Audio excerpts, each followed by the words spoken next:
In this session, we will look primarily at the regulatory guidelines and directives to manage potential problems of liquidity in any financial system.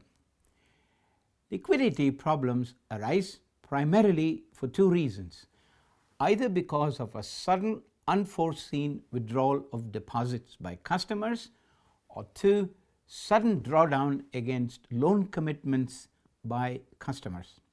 To meet this sudden outflow of funds and the consequent likely adverse impact on liquidity, financial asset companies, particularly banks, are mandated by the central bank of the country to maintain sufficient liquid assets.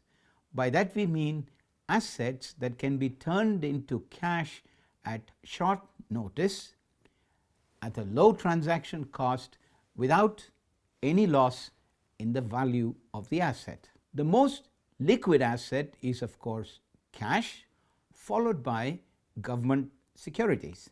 Since both cash and government securities offer no returns or low returns, banks have to trade off between profitability and liquidity when maintaining cash and government securities on the asset side of their balance sheet.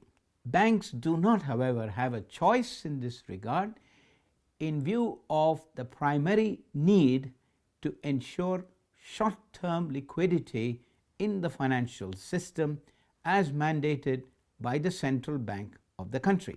Reserve requirements refer to the amount of liquid assets to be maintained by the bank as mandated by the central bank, either as cash in the vault of the bank or as balances in its current account with the central bank, or as investments in government securities.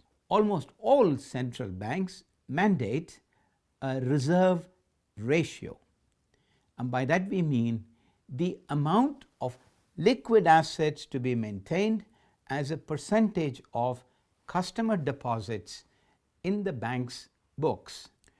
Do remember, these customer deposits comprises either demand deposits represented by the balances in the savings account and current account of the customers that can be withdrawn anytime by the customers, or time deposits such as fixed deposits and certificate of deposits. Time deposits are less risky from a liquidity perspective, since they have a specific maturity date and closure prior to the maturity date is not permitted. And in most cases, if there is a premature closure, the customer will be required to pay a penalty. While central banks in some countries have mandated that reserve requirements will only be a percentage of the demand deposits, that means current account and savings account only, several central banks around the world have included time deposits as well in computing the reserve requirements. Furthermore, in several countries where the reserve requirements include time deposits as well, regulators have implemented a two-tier structure for the reserve requirements, one called the cash reserve and the other called the statutory liquidity reserve. While cash reserve represents the cash held in the vault or in the bank's current account with the central bank, statutory liquidity reserves is normally held as investment in government securities that are highly liquid and can be converted to cash at very short notice.